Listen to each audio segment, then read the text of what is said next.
Over 2 million people live in Riverside County without a local news perspective. Until now. Spirit of Innovation, bringing you the need to know and good to know local regional county news, creating community and inspiration for business and residents.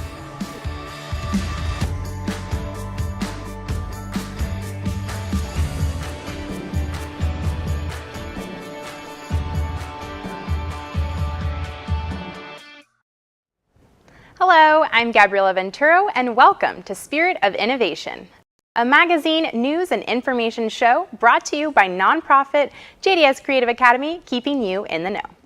Coming up in today's episode, a lot of people in California and here in Riverside County depend on the Affordable Care Act, also known as Obamacare. We delve into how it's working for Riverside County residents and what's in store for its future. 'Tis the season of giving, a good time to meet our local Rotary Club leaders and learn how the organization works to better our community. And our SOI team shares some great ideas on how to have a small, safe, yet fun Thanksgiving. Which leads us into our Need to Know COVID update. With the rise in cases and hospitalizations across California, Governor Newsom and the state's Department of Public Health last week announced a limited stay-at-home order for purple tier counties. Currently, all of Southern California is in the purple tier. The order prohibits non-essential work, gathering, and movement at night between 10 p.m. and 5 a.m. Essential activities include late-night grocery pickups, pharmacy runs, and veterinarian visits, but social gatherings and parties are not allowed. A statement from the governor's office explains that social activities have a higher likelihood of leading to reduced inhibition and reduced likelihood for adherence to safety measures like wearing a face covering and maintaining physical distance. Last Tuesday, the Temecula Valley Chamber of Commerce hosted the annual Southwest Regional Economic Forecast. In spite of the pandemic, the cities and the region are continuing to grow with incoming new business applications, housing sales, and city construction projects. Dr. Tanner Osman of UC Riverside School of Business Center for Economic Forecasting and Development told the virtual audience that the pandemic is greatly affecting people of color, lower-income workers, and the hotel and food services industries. However, in the Southwest region, higher income earners are driving the housing market, helping the area's economy. He believes the worst will be behind us in the spring of next year. Leading up to the election, there was a lot of talk in the news about the Affordable Care Act, also known as ACA and commonly referred to as Obamacare. The Supreme Court met on November 10th to begin the litigation process as they determine if they will strike down this law next year. Here at Spirit of Innovation, we want to take a closer look at how the ACA works for residents of Riverside County and what might happen if it were to go away. In California, residents who don't have coverage through their employer can obtain insurance options through the Covered California portal. Covered California is a free service to Californians that links Californians to branded name insurance, things that you're familiar with, Kaiser Permanente, Blue Shield, and things like that. So when the Affordable Health Care Act rolled out, part of the act identified that if a state would create its own marketplace, like Covered California, then the federal government would donate more money to that state so that they could increase their Medi-Cal services. So for California, that's what we did. When you hear things on the news, the marketplace, everything is horrible, there are hardly any insurance companies to choose from. Those are in the states that depend on healthcare.gov and not the states that created their own marketplace. So since Covered California was established, do you see more Riverside County residents getting their health care that they need? There's kind of two sides to what healthcare is. One is the insurance side, and the other one is actually the medical provider. So are we getting more health care? On the insurance side, absolutely. It's kind of gray when it comes to the medical provider side, but we need more services. It's very difficult to get an appointment with a psychiatrist in this region.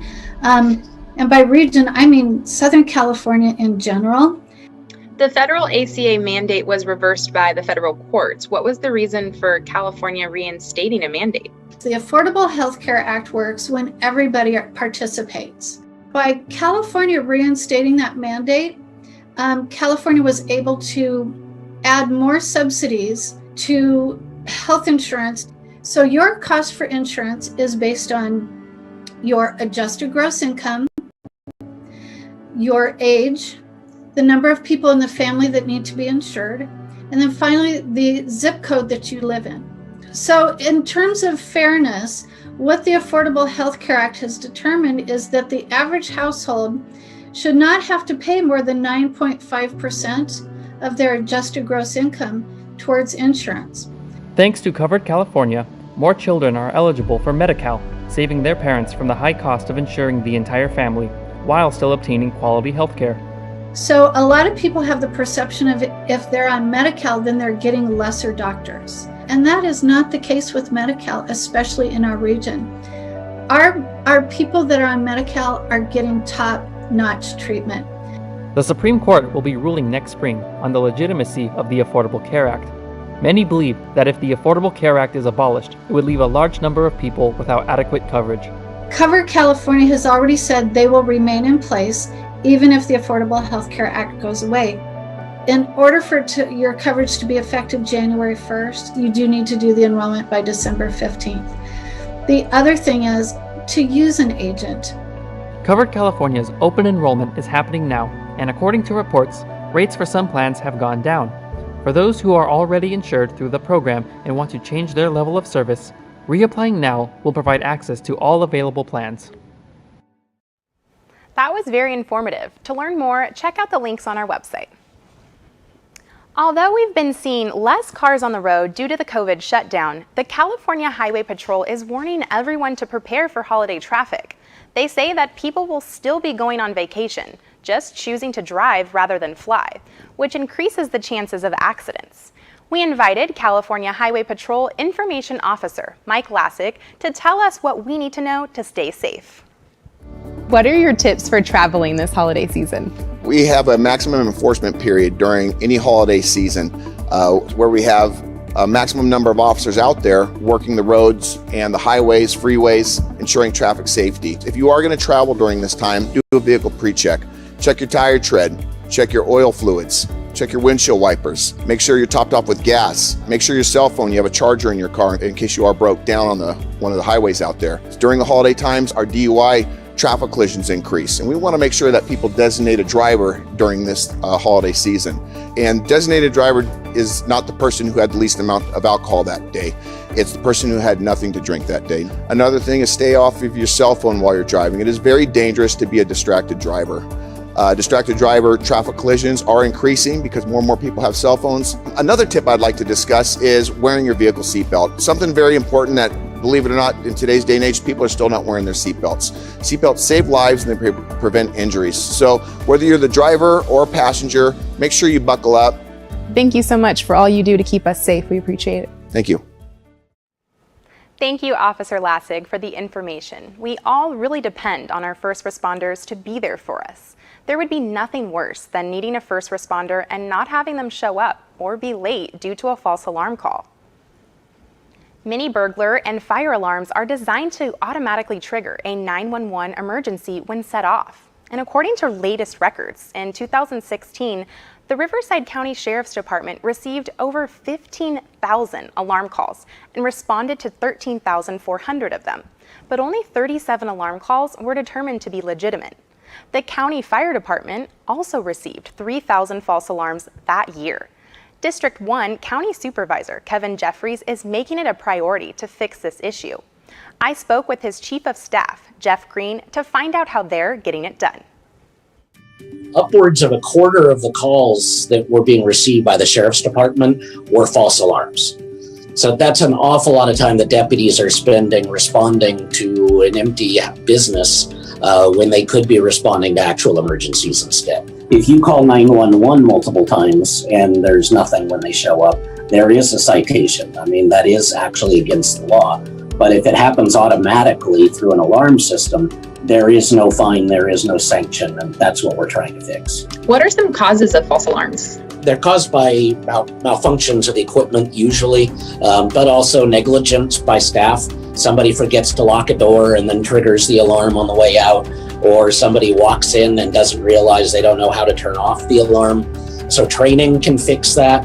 Having more modern alarm equipment can fix that. We have some of these companies that have had as many as 40 calls a year, false alarms to their address. What is the ordinance that you're proposing to fix this issue? The goal of this is to create at least a little bit of a sanction. First of all, if they roll out on a false alarm the first time and the second time, there is no charge, but they will be presented with a notice that they've received one, and that if they get a third, there will be a fine. There's also a thing about requiring training. We also require alarm companies to make 2 efforts to contact the owner of a building before they actually dispatch automatically to the fire or sheriff. The goal is to make people understand that they have to fix their problem. Well, thank you, Jeffrey Green, for your time. I appreciate it. My pleasure. Thank you very much. Supervisor Jeffrey's office expects the Board of Supervisors to vote on the ordinance by the end of this year. If it passes and goes into effect, it will only apply to unincorporated parts of Riverside County. Most incorporated cities already have their own false alarm laws in place.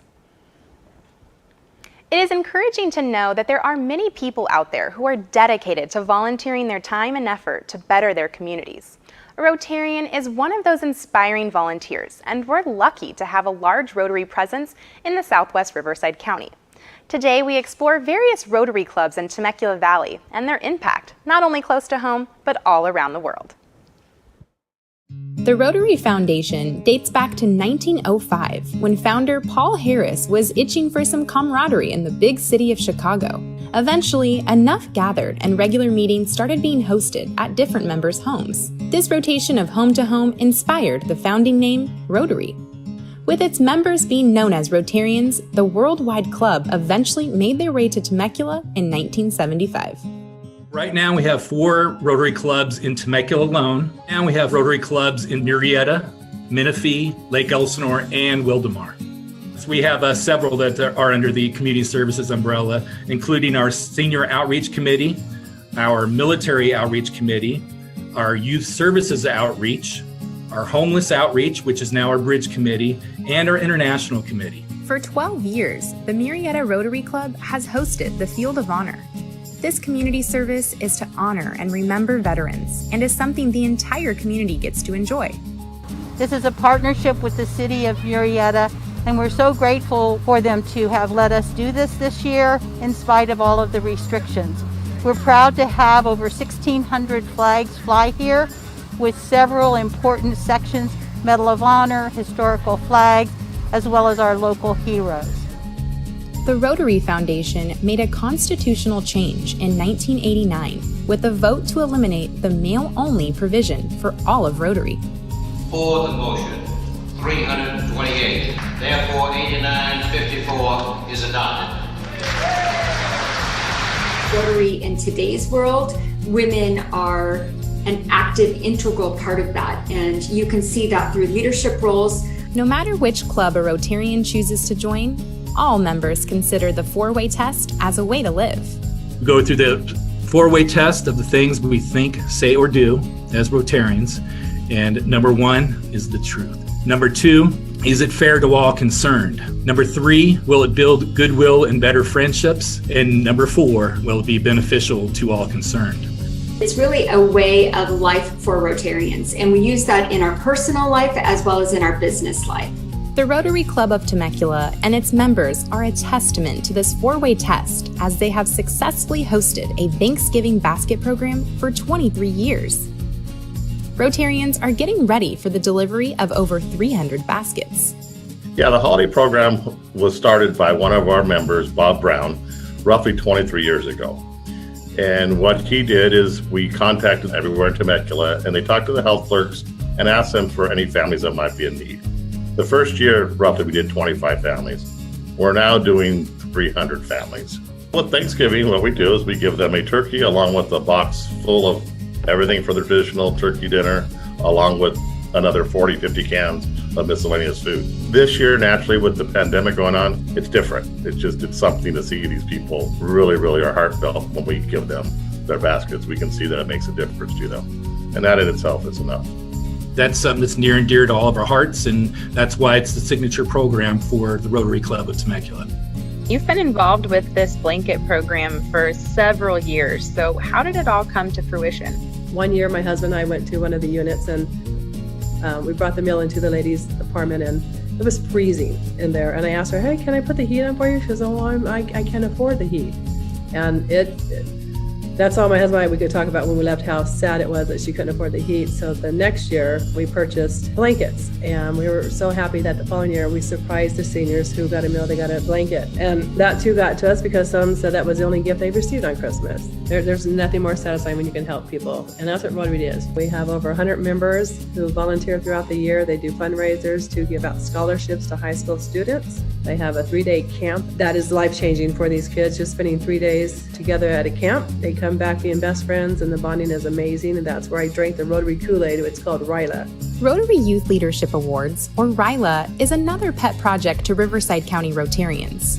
RYLA is a weekend leadership experience designed to help juniors in high school to develop skills as a leader from community stakeholders, inspirational speakers, and peer mentors. They definitely make kids realize that even though they come from all different walks of life, they've been through similar experiences. You make friendships with people that you wouldn't normally have had a friendship with because you wouldn't have had common interests or come in contact with each other. And so I think that's something that's really, really unique for me, is I always walk away feeling really uplifted and happy after attending a meeting, even if my day has been very negative. This amazing group of people continue to share their acts of kindness to the community all throughout the year. One can only hope that these deeds produce a ripple effect, inspiring others to make a difference. The Rotary Clubs are open to all those who want to become more involved in the community. We have links on our website that will connect you. It's fair to say the holidays will look a bit different this year, considering we are in the middle of a pandemic. Although we believe there are still ways to bring loved ones together virtually and enjoy a small, safe, and special Thanksgiving. Our JDS Creative Academy participants have a few recommendations for you.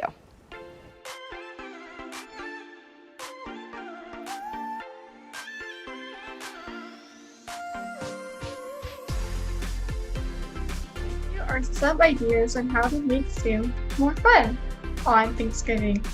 You can watch TikTok videos and YouTube. If you like to dance, you could do that too.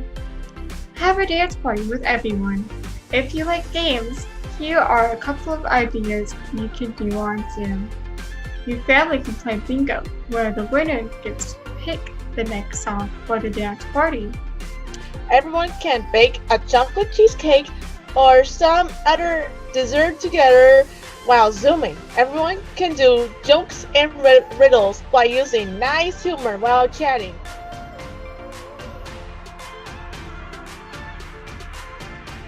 Today I'm going to talk about how to accommodate grilling turkey outdoors. Turkey meat is great for grilling with some olive oil with a sprinkling of salt and pepper. Having a thermometer in the thick thighs helps improve the flavor by making sure it doesn't overcook. There are a lot more ways to prepare it, so feel free to get your creative juices flowing. You can also grill sweet potatoes. Add lime and cilantro to make them more appetizing. If you feel a little daring, you can even spice it up with a little cayenne pepper.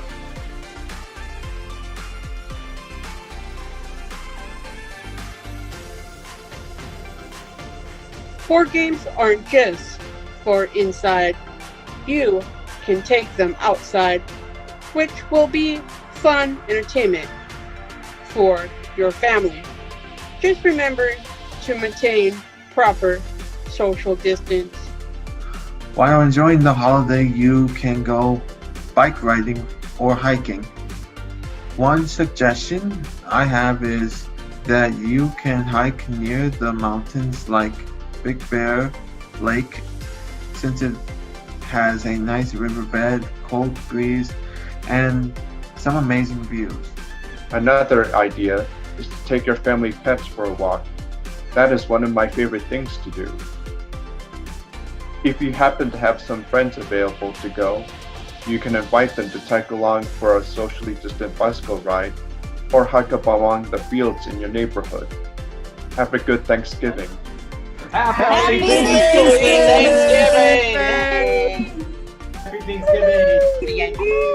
Early Thanksgiving! Stay safe out there. A socially distant Thanksgiving is not ideal, but with some creativity, you can still get together with those that mean the most and remember the real reason for the season, sharing gratitude. This time of the year, it's good to think of others and spend some time helping those in need. Here to tell you more is JDS Creative Academy pre-apprentice Erin Porras. Thanks, Gabby. We saw community giving in action last month at our Haunted House fundraiser and blood drive. Not only did our nonprofit receive many generous monetary donations, Livestream Blood Bank collected 19 pints of blood that day. This is an incredible achievement for a mobile blood drive, and we couldn't have done it without you. Looking ahead, there are a number of opportunities to make the holidays brighter for many in our community. You can help struggling individuals and families this Sunday and get a break from turkey leftovers at the same time. Purchase a barbecue dinner with all the fixins, and a portion of the proceeds will be donated to Rancho Damasitas and Community Mission of Hope. The deadline for pre-ordering is November 28th at 6 p.m. and then pick up the meal at Temecula United Methodist Church. Yeah, Methodist Church, by the way. Sorry, guys. Foster children in our community would love to receive some special attention over the holidays. The Oak Grove Center in Murrieta is collecting new unwrapped gifts for foster youth living at their facility. Items need to be dropped off by December 15th at Oak Grove or at Culinary Creations in Old Town Temecula. You can also donate a new unwrapped gift to Toys for Tots until December 16th. Check the Toys for Tots website for drop-off locations. More ways to give, and if you are in need, to receive. You can do a good deed for our military service members while enjoying a good meal on December 3rd. Which Sandwiches in Murrieta is holding a fundraiser from 4 p.m. to 7 p.m. for MilVet. Your meal purchase will help them send care packages to servicemen and women deployed overseas for the holidays. Habitat for Humanity is hosting their annual Christmas Tree Lane event at the Promenade Mall in Temecula through December 14th. It's good to know that traditional community fundraisers are going on as usual. Here's Tammy Marine, the CEO of Inland Valley Habitat for Humanity, with more. Habitat for Humanity, our mission is to improve living conditions here in Southwest Riverside County, and Christmas Tree Lane is a fundraiser that helps us to support the many programs that we do here in the area. You can pick up some tickets for only $1. You can win one of these beautiful designer trees, and you put the ticket in the mailbox of the tree that you want to win, and on December 14th, we will do a Facebook Live and do a virtual drawing. We have all the trees displayed online. You can go online and purchase tickets. So there's multiple ways to experience Christmas Tree Lane, and we hope everybody becomes a part of it. What a great event, and JDS Creative Academy is proud to be a media sponsor. Here's Gabby with more good to know happenings. Thanks, Erin. All of us here are very excited about tomorrow. That's when JDS Creative Academy releases their Zoomsicle production of Willy Wonka and the Chocolate Factory. It's like watching a musical stage play, but on Zoom. And you might just see a familiar face on there. Go to the JDS Creative Academy website to RSVP and you'll receive a link. Want to get a peek at Santa Claus before Christmas? The Lakeland Village Community Center in Lake Elsinore has confirmed he will be at their drive-through event on Tuesday, December 1st from 2 to 5 p.m. Bring the kids to enjoy this event filled with elves, penguins, Christmas goodies, and of course, Santa.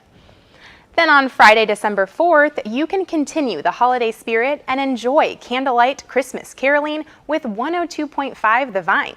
Bring your blankets, chairs, and singing voices to Hawk Ranch in Murrieta from 7 to 8:30 p.m. for a fun, socially distanced event. Hot cocoa will also be available. Hanukkah starts at sundown on December 10th and Congregation B'nai Haim in Marietta will mark the holiday with an outdoor menorah lighting that first night and the last night of the holiday on December 18th. Masks and social distancing will be required. The public is invited to join in on the festivities. Chabad of Temecula invites the community to spread the light of Hanukkah from the safety of their cars on December 13th. Join their menorah parade through Temecula by purchasing, borrowing, or sponsoring a car menorah. The parade starts at City Hall at 4 p.m. The Southern California Railway Museum in Paris is offering rides on trains and trolleys every weekend and select holidays. Bring the family and climb aboard various streetcars, interurban electric cars, and trains. After that, why not enjoy a picnic in Holstrom Park? Sounds like fun to me. Thank you for watching Spirit of Innovation. Be sure and stay connected to our social media for our social updates and listen to our SOI training crew with the JDS Creative Academy news update on radio station 102.5 The Vine. You can find Spirit of Innovation on local TV stations throughout the county, YouTube, all social media platforms, and our website, spiritofinnovation.org. Follow the hashtag JDS Family to stay in contact with us. And we'd love hearing from our viewers, so let us know if there's a Riverside County issue or happening that you want us to cover. Thank you again for watching, and from all of us here at JDS Family, happy Thanksgiving and SOI out.